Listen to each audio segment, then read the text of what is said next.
Okay, pnawn da. Croeso i'r gynhadledd. Good afternoon, welcome to the press conference. It's just one with a bit of a difference. We thought we'd have the goalkeeping union here today. There's always a bit of talk, a bit of banter, and we've also got the goalkeeping coach, Tony Roberts, so we might have an eventful 10 minutes or so, 10, 15 minutes. We can do the first with the broadcasters, and then we'll go, if you switch the microphones off, we'll go to the written press. Okay, who wants to do first? Simon Davis, BBC. Thanks. Thanks, IG.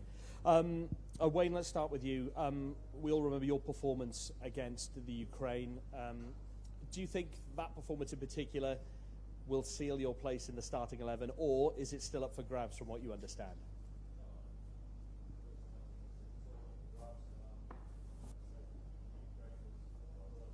Should we start that again? Sorry, the microphone was on. So. Yeah, so how hopeful are you, given your performance against the Ukraine, of a starting 11 place? I think that whole Ukraine game was every single player was very good in a Welsh shirt. But for me, all of us here, we're in good form. That #1 shirt is up for grabs. So at the end of the day, it's a healthy decision. It's a good decision to have, obviously from the manager's point of view. And yeah, we'll see. Adam, how competitive is it between the three of you? Or, I mean, obviously it's a professional competitive environment, but you all want that spot, don't you? Yeah, of course, yeah. There's a competitive edge to all of us. That's why we're in this job. But yeah, it's exciting times. We're all out on the training pitch, working hard, and looking forward to that game on Monday. I'm not sure if Adam's mic was on there.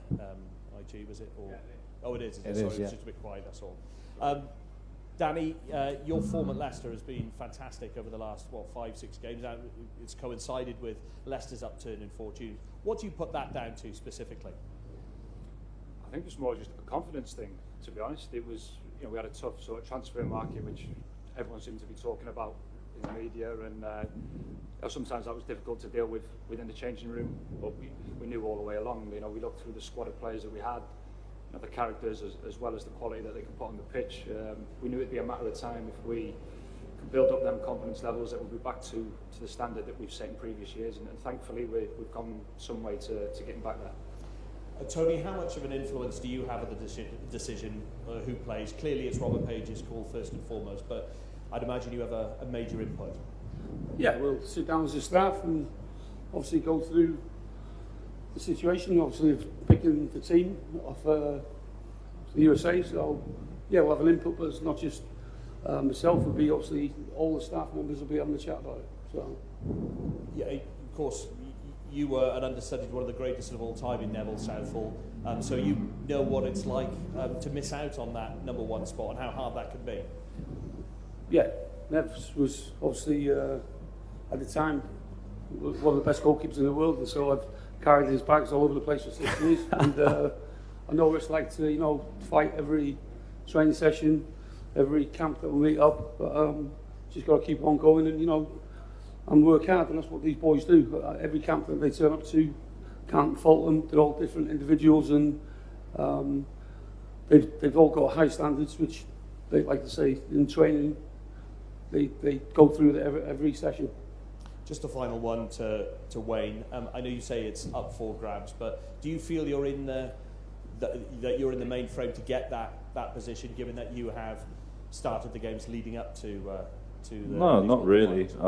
Like I said, I haven't been playing much at the moment. Obviously, I had the One Cup game on Wednesday previously, so yeah, it's up for grabs. I'm saying the two guys next to me here, training really well, looking really sharp. So yeah, it's a big decision. Gentlemen, thanks very much. Okay, any more questions from the... Yeah, Howell. Rob. Howell, thanks. Hello, Rob. Diolch. Wayne, if we start with you, delayed training yesterday to avoid the heat, did that help, and how are you all coping with the heat? Yeah, it helps. Obviously, our first game's obviously late at night as well, so yeah, definitely. Obviously, walking in here now, obviously you can see that the heat it's quite powerful. So obviously to delay training as long as possible is really good for us, obviously for the outfielders more for the goalkeepers, but yeah, I think it's a good decision.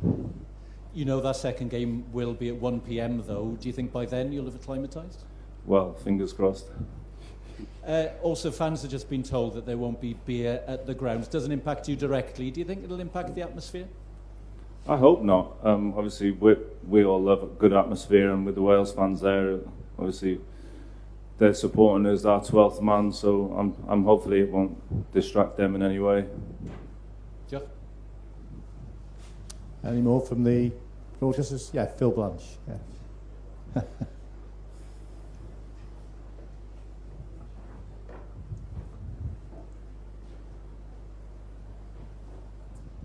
Question for Wayne and then maybe Danny. Just wonder how much sort of use you've had of the World Cup ball, how much experience you've had of that, and how you found it, because apparently some tests said it can surprise goalkeepers on occasions. Well, we've had it now for our last few training sessions. Obviously, they keep changing the patterns, obviously the colours. So for us, it's obviously getting to see it, getting to training with it as much as possible. And yeah, that's probably the best answer I can give you on that. It's football, isn't it? Right? You still got to do the same job. You still got to get behind it. To us, I understand where the question would be in terms of does it move differently, and you know, it might be lighter than other balls that we've used previously, but the job's still the same. You know, we'll do our workout on the grass and try and get used to it, but essentially it doesn't matter which ball it is, you've still got to do your job and try and keep it out the back of the net. Okay, yeah, gentleman here, just. Yeah, one for Danny if I can. Obviously you faced them both in the league, but you're going to be facing Kane and Pulisic during the group. How much does training with someone like Gareth Bale, day in, day out, during the camp, help you prepare for that? Yeah, I mean, Gaz has got unbelievable quality, which we've seen for years and years. Spent a lot of time facing shots from him on the pitch when we've been away down in the Vale and stuff with Wales. It can only sort of help, I guess. But again, similar to the last sort of answer, it doesn't matter who it is who's taking a shot. You know, anyone's got the capability of hitting in the top corner or in the top of the stand. You've just got to be ready to try and make a save. And what have you made of the World Cup experience so far, just being here in different place? Yeah, well, I think it's for us all to say, we're loving it. It's what we've wanted for so long. Obviously, we've had some amazing trips in the times previously with the Euros and amazing memories, and then we're looking to do the same out here in Qatar. Just on the right-hand side here, please.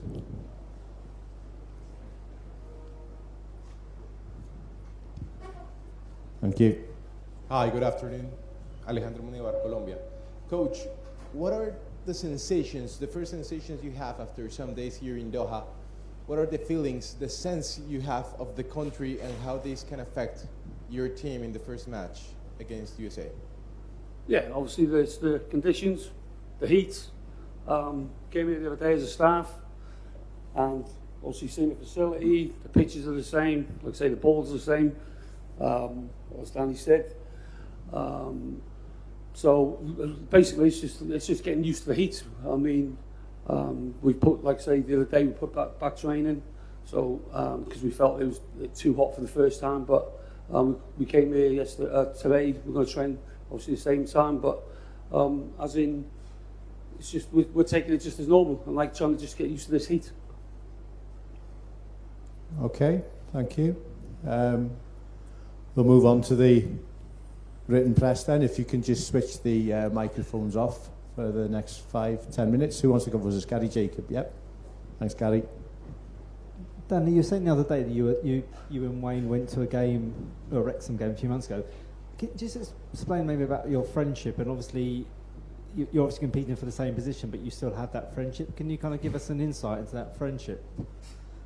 I've known Wayne for, how long have I known you for now? A long time, right? You didn't have as many grey hairs, did you? But we've known each other a long time since being involved in the setup here. I think it's no secret, like us goalkeepers and as a unit, we spend so much time together on the grass, but off the grass as well. And you've got to have that sort of camaraderie within yourselves, because when people talk about the goalie union and how everyone's mates and it's this and that, it's all genuine here. Like this relationship that we have together is, I find it special. We can all we'll speak to each other in any sort of context. It could be whether you're sitting down having a coffee and you want to talk about life, whether it's about football, just everything. It's I think that speaks for not just between myself and Wayne. Obviously, we went to the Wrexham game together, and I think that proves the sort of friendship that we've got. It goes for the other two guys as well, either side of me. We always know whether you're in camp or even at home, if you need anyone to speak to, you just pick up the phone and you know you can rely on these guys. Yeah, exactly the same. Like Wardy said, it's special. Obviously, we're so tight. Pick up the phone whenever, any problems. Yeah, it's a special thing to have, and I can honestly look at these two and Tony as well. Pick up the phone to him. Yeah, it's a special time to have.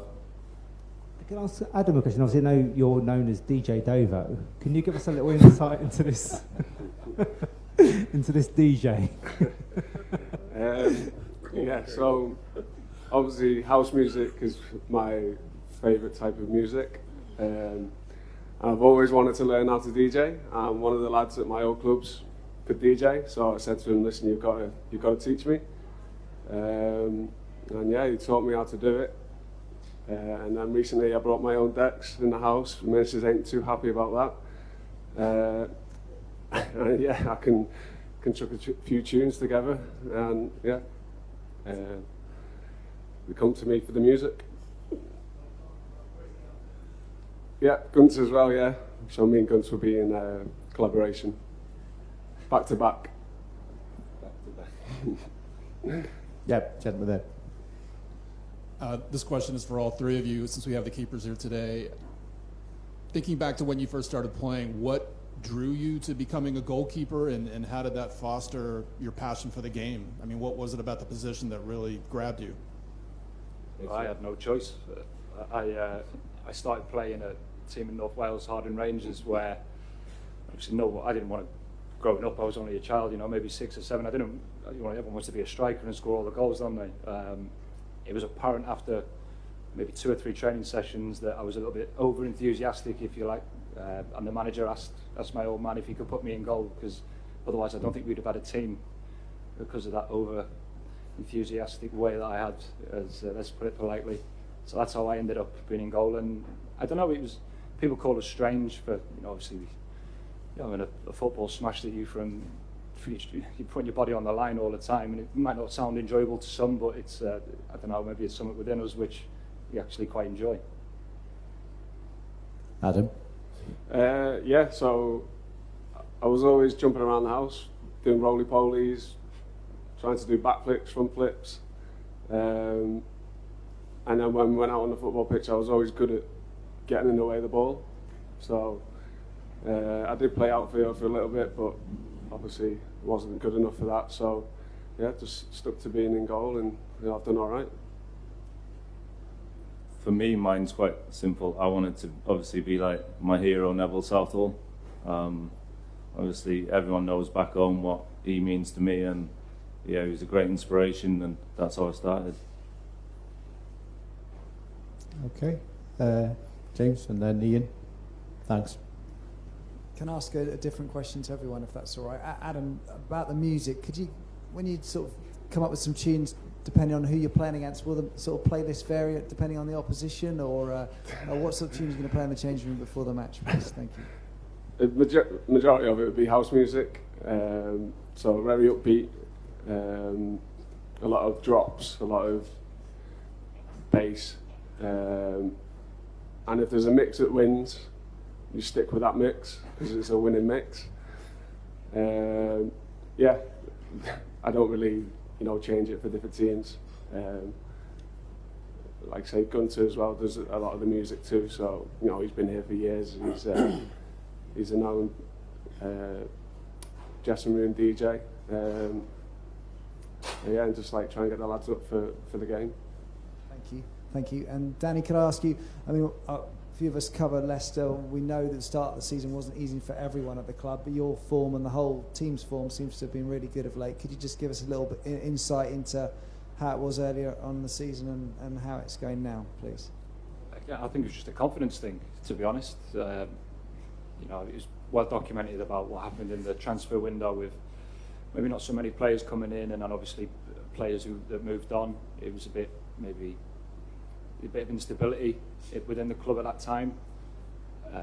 I thought we actually got off to a really good start in the first half of football in the first game of the season, and we thought nothing was going to sort of derail us. And lo and behold, you get a bit of a sucker punch at Brentford at home, and confidence has all of a sudden started to drain away, and that was seen in the first 6-7 games. And the point, the table didn't lie at that point. We knew we weren't good enough, and with what we were putting out on the pitch. I think the last international break came at a great time for us, to maybe get ourselves away, a different environment, around new faces, and really sort of clear the mind from domestic football. And then you could see everyone was refreshed coming back into the building, and we always knew what we had talent-wise and the different characters we had in that changing room. It was just a case of building that confidence and going maybe back to basics a little bit to essentially keep the ball at the back of the net and put it in their net. Thank you, Danny. And Wayne, can I just ask, I know the other day we did ask you a bit about Gareth, but he's such a big name and you're such good mates with him. Could you give us a bit of insight into how he's been out here, his form, and I don't know what his free kicks are like in training, for example, and just how he's generally shaping up ahead of that first game, please? Yeah, his form's very well. Like I said, finished on a high with LA, but like the last couple of days we've been here, he's been sharp, enjoying training, smile on his face. So for us players and obviously Welsh fans, it's always nice to see, and I'm sure he can't wait for Monday. Can we just one last question from Ian? Thank you. Thanks. Afternoon, gents. One for Danny and Adam, really. Wayne's spoken about his love of Neville Southall as a hero when he was a child. Who are the goalkeepers that you model your games on when you were younger? I wouldn't say necessarily model. Everyone's different, obviously, and everyone has their own certain style, but I was, Peter Schmeichel, I was my era of growing up. He was the main man. He was probably the best in the world at that time, so he was someone I used to really enjoy watching. So I wouldn't say anyone necessarily inspired me to be a goalkeeper. It was apart from my old Sunday League manager who decided to put me in. Yeah, so same for me. Peter Schmeichel was someone who made me want to play in goal. But as what he said, watching goalkeepers over the years, your Van der Sars, your Tim Howard, Everton, these Premier League legends. They're incredible goalkeepers that we've watched over the years. And just on that, Wayne, you said you'd be speaking to Neville Southall. Have you had a chance to catch up with him yet since you've been here? I haven't since I've been here, no, but I'm not sure if he'll be doing TV work or radio or what. But I'm sure I'll give him a call one stage, probably just before the first game. Okay, thank you. Diolch yn fawr. Thanks, Tony, Danny, Adam, and Wayne. Thanks, Tom. So